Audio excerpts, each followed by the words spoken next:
Di awal film, kita diperlihatkan dengan sekelompok nelayan yang sedang beristirahat sambil bermain remi.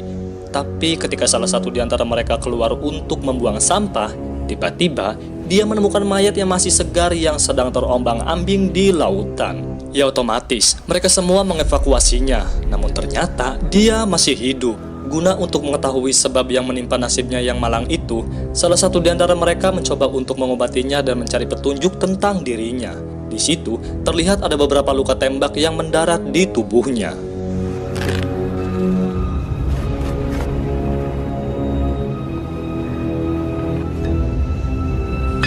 Setelah berhasil mengangkat semua peluru-peluru itu, si nelayan menemukan chip yang tertanam di tubuhnya. Dan setelah diperhatikan baik-baik, chip itu mengeluarkan sinar laser yang berkodekan akun bank dari Swiss. Tapi saat kembali ke dalam, si korban sudah tidak ada di atas meja. Dan tiba-tiba, ya, si korban menyerang nelayan yang baik itu.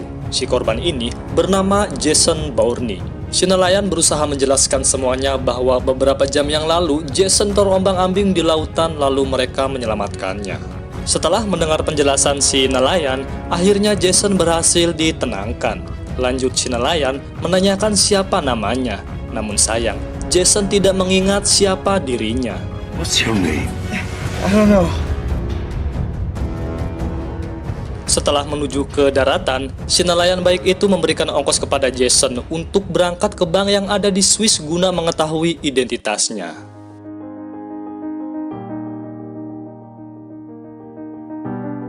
Sesampainya di Swiss, maka di sini, di titik ini, Jason akan mengungkap siapa dirinya dan seperti apa masa lalunya. Merasa bingung seolah seperti terlahir kembali ke dunia, Jason memutuskan untuk rebahan dan berpikir di taman kota. Tapi tak lama kemudian, datanglah petugas kota untuk berpatroli dan menanyakan identitas Jason. Jason berkata bahwa dia kehilangan identitasnya dan dia sedang hilang ingatan. Saat memaksa Jason untuk berdiri dan menyuruhnya pergi dari taman itu, tiba-tiba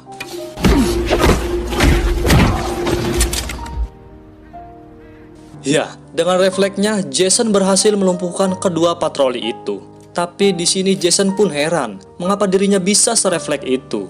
Have threatened my family, my babies.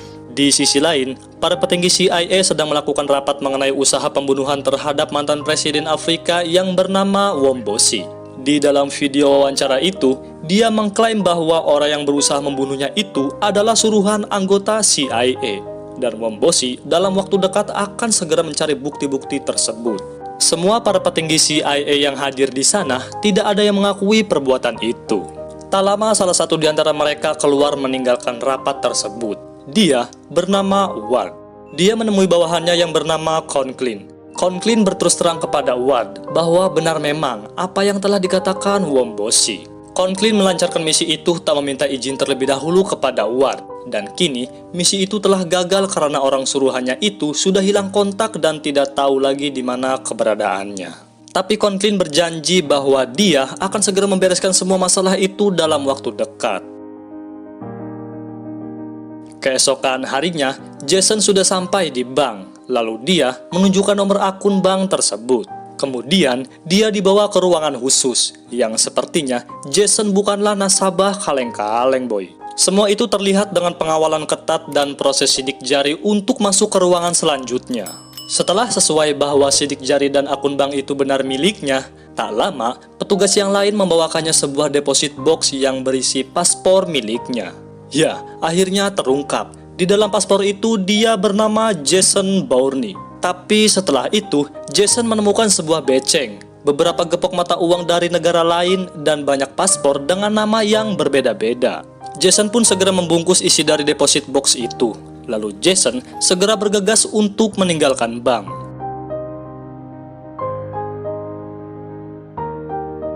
Setelah itu Jason menuju ke kantor kedutaan Amerika menggunakan paspor lain dengan nama yang berbeda. Tapi setelah berada di dalam kedutaan, bukan perlindungan yang dia dapatkan, melainkan di sana dia malah akan ditangkap.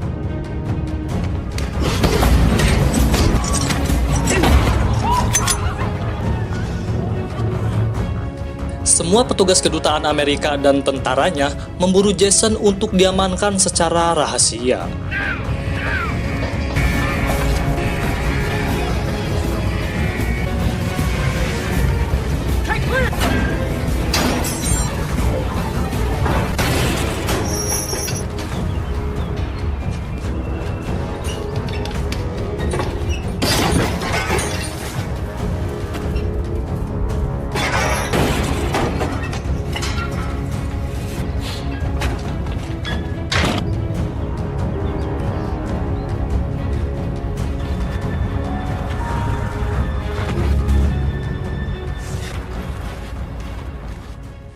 Setelah berhasil lolos dari pengejaran itu, di tengah jalan Jason berjumpa dengan seorang wanita imigran yang terlihat sedang kebingungan dengan masalah keuangannya. Dia bernama Mary. Jason yang sedang butuh tumpangan itu menawarinya uang 10 juta dolar tapi dengan syarat. Mary harus mengantarkan Jason ke Perancis. Ya lumayan lah. Akhirnya Mary bersedia untuk mengantarkan Jason ke Perancis.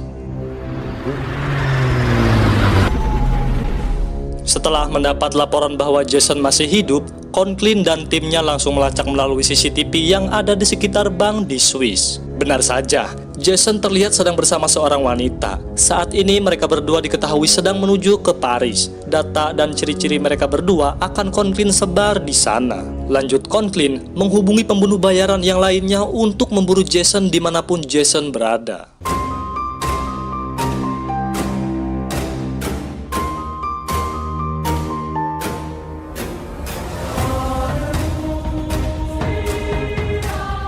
Sementara Jason sudah sampai di apartemennya yang ada di Paris. Bukannya pergi, Mary malah memutuskan untuk tetap ikut bersama Jason. Dan sepertinya Mary mulai mempunyai sedikit rasa kepada Jason. Berharap mendapatkan petunjuk di apartemennya itu, namun sayang, di sana Jason tidak menemukan petunjuk apapun tentang dirinya. Lanjut, Jason untuk memeriksa panggilan terakhir yang menjurus ke sebuah hotel. Di sana, dia menggunakan identitas lain yang bernama Ken. Jason menanyakan tamu yang bernama Ken, dan petugas hotel memberitahunya bahwa Ken sudah meninggal 2 minggu yang lalu karena mengalami kecelakaan di jalan.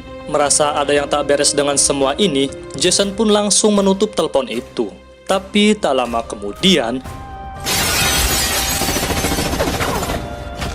ya, datanglah pembunuh bayaran suruhan Conklin untuk memburu Jason.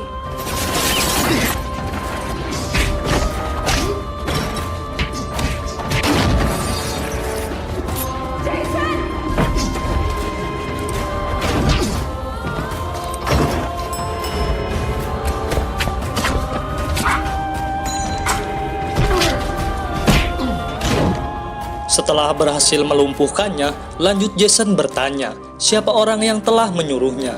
Namun si mamang itu tidak mau buka suara. Mary pun menggeledah isi tasnya, yang ternyata di situ ada data Jason dan dirinya, yang kini sedang diincar oleh beberapa pembunuh bayaran suruhan Conklin. Karena lengah akibat pertikaian Mary yang harus terlibat, si mamang pembunuh bayaran itu lebih memilih tutup mulut dengan cara bunuh diri loncat dari atas apartemen. Setelah itu, Jason memutuskan untuk segera pergi meninggalkan apartemennya.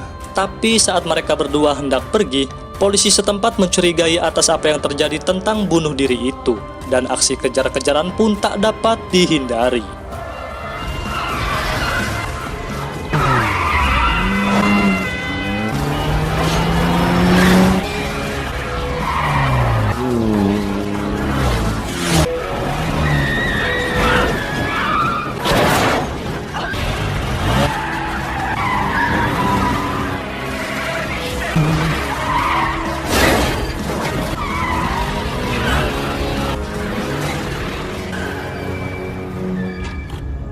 Setelah berhasil lolos dari pengejaran itu, Jason memutuskan untuk tak lagi memakai mobil itu.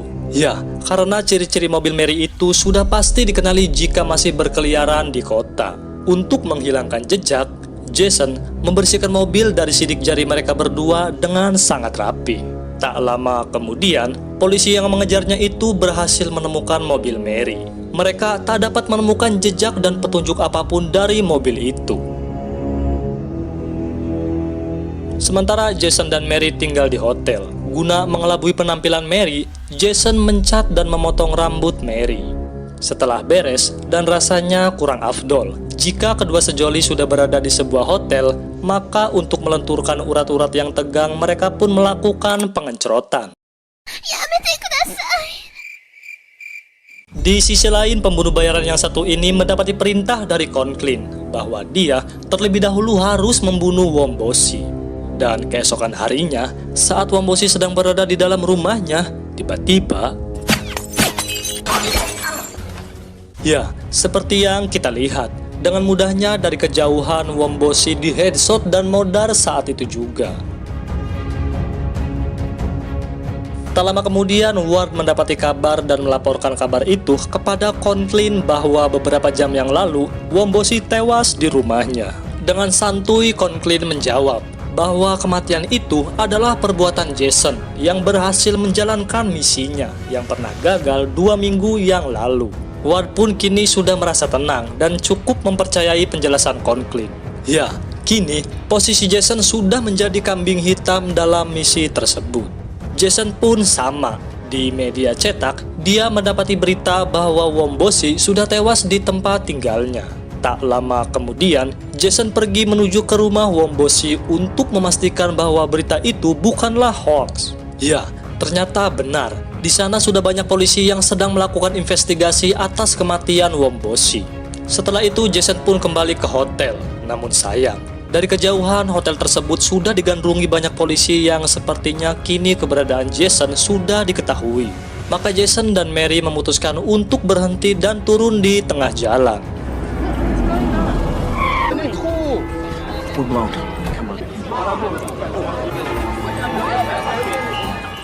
Keesokan harinya, Mary membawa Jason ke sebuah rumah kosong milik saudaranya yang ada di tepi kota.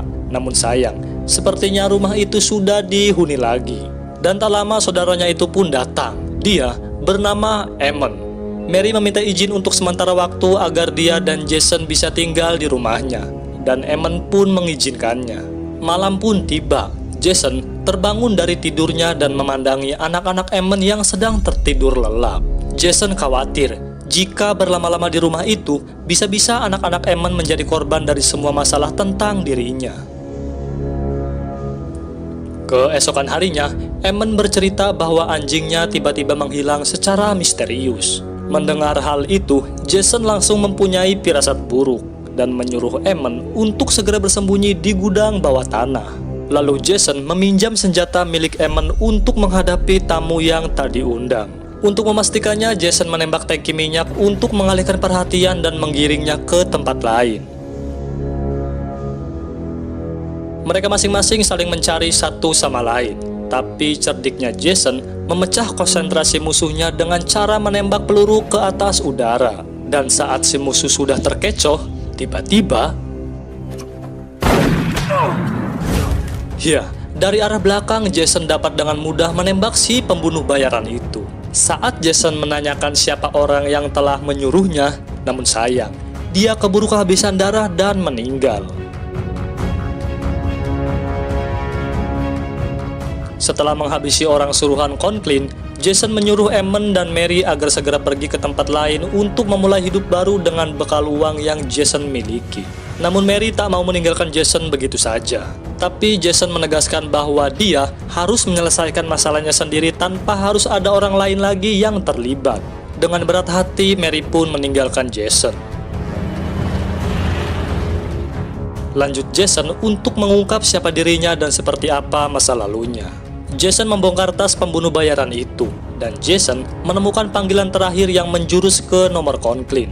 Jason cukup berkata, "Siapapun itu, temui aku jam 5 sore di jembatan. Usahakan ente datang sendiri, boy." Lalu Jason pun langsung menutup teleponnya.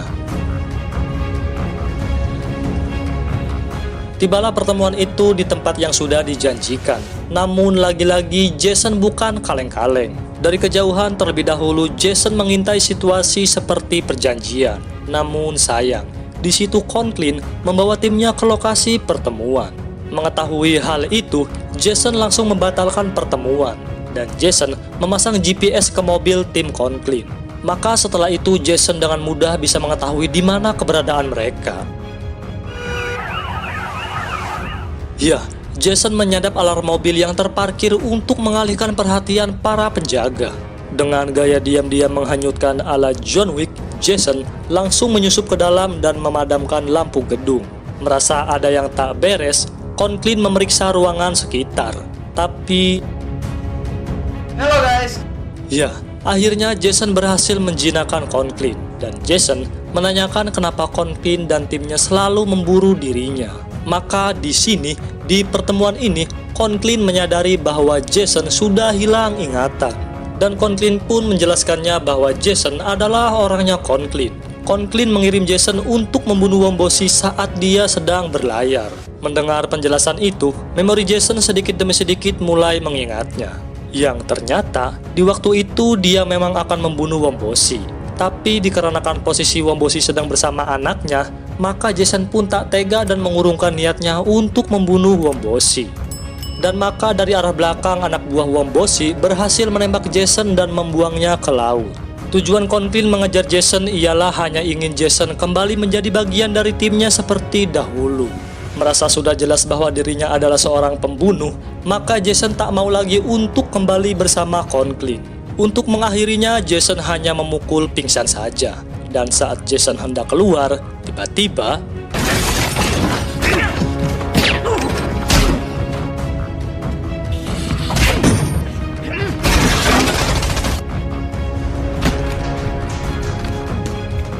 Assalamualaikum.